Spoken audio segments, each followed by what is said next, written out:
Hey there, I'm working in FM8 today. I'm going to get into the Expert tab. I'm working in Ableton today, but you could use this in any DAW or you could use FM8 in standalone mode. So for me now in Ableton, I'm going to load an instance of FM8. I'm going to go to plugins in my library. I'm looking for native instruments there. And down within the native instruments folder, I'm looking for FM8, which is not the same thing as FM8 MFX. I can drag this FM8 into the area that's called Drop Files and Devices here. Ableton makes a new track, and then here is the FM8 interface right here. And we're looking at the Browser tab right now. Let's go ahead and click to move down to the Expert tab.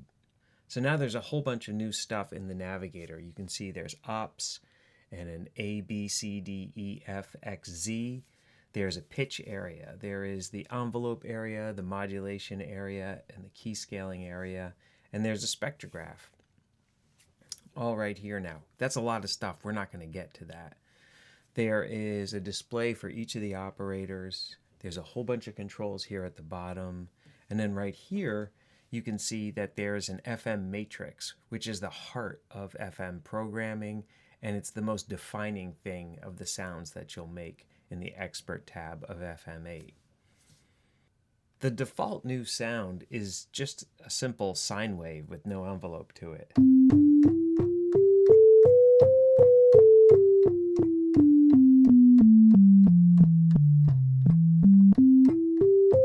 FM synthesis at its heart is just sine waves combined to make more complex waves. Inside of an oscillator in FM synthesis is a bunch of operators, and they make sine waves and combine them.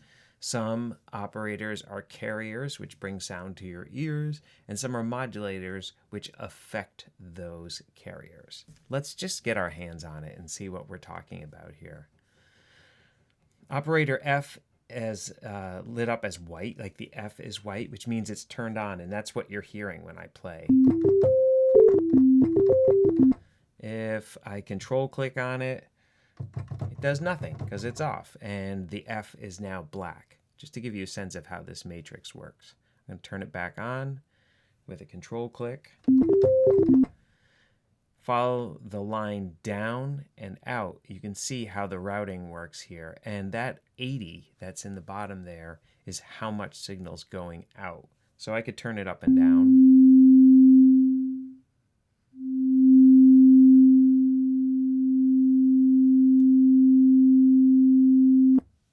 Let's turn on another operator.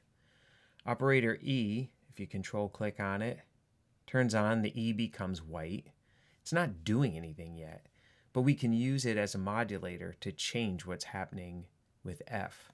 So at the intersection of the column down from E and the row across from F, you can click and drag and see how you've made a connection there going from E over to F. And the amount that E is modulating F is shown as a number here. Right now I dialed it in as 38. And the sound has changed quite noticeably. It would change a lot if you turned it way up, and less so if you turn it down.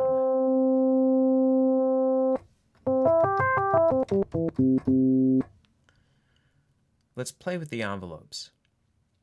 You notice if you click on any operator, the stuff displayed in the editing window affects only that operator. So I've selected operator F, and I'm using this thing, which is the envelope, to adjust how sound is shaped over time.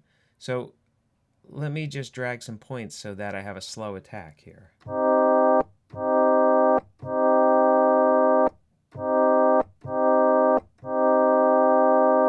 I can actually make a slow decay also while I'm at it, just from clicking and dragging points. This could actually be even longer.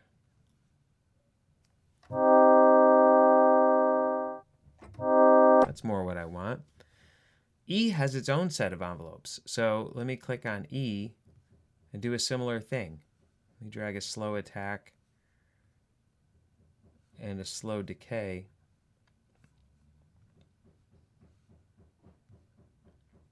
Remember, E is not just an oscillator being mixed into the audio path. E is a modulator, changing what F does, and now it's changing it over time.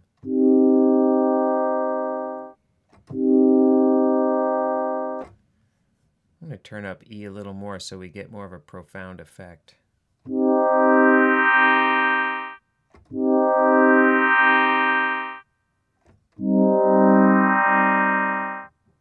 So a couple more things about the matrix. We have a bunch of operators, and operators can affect other operators, like that, or they can kind of go straight to other carriers, like that. Also, operators can affect themselves. If you click and drag on the space directly above an operator, it's actually modulating itself. And a carrier can modulate another operator. So F is our carrier, but I could click up here and have F modulate D, and it can get really complicated. That's pretty harsh and gross. Let's turn down some of what I just did a little bit, just to dial it back within reason.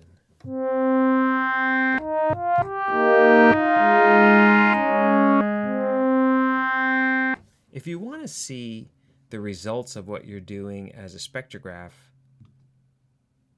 you can click on Spect and see the waveform. And this is adjusted in real time. So, for example, if I change the modulation that D is doing in this, you can see the changes in the waveform getting more and more complicated the more I turn up D.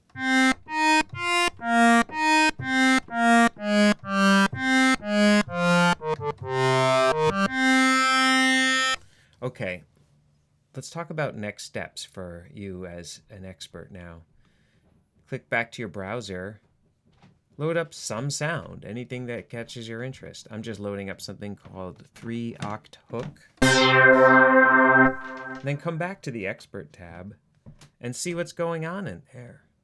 And see if you can reverse engineer it, see if you can tweak it, and discover new things that you can make. As you're making new sounds as an expert, know that you can always save things with the Save As button here at the top. All right, have fun.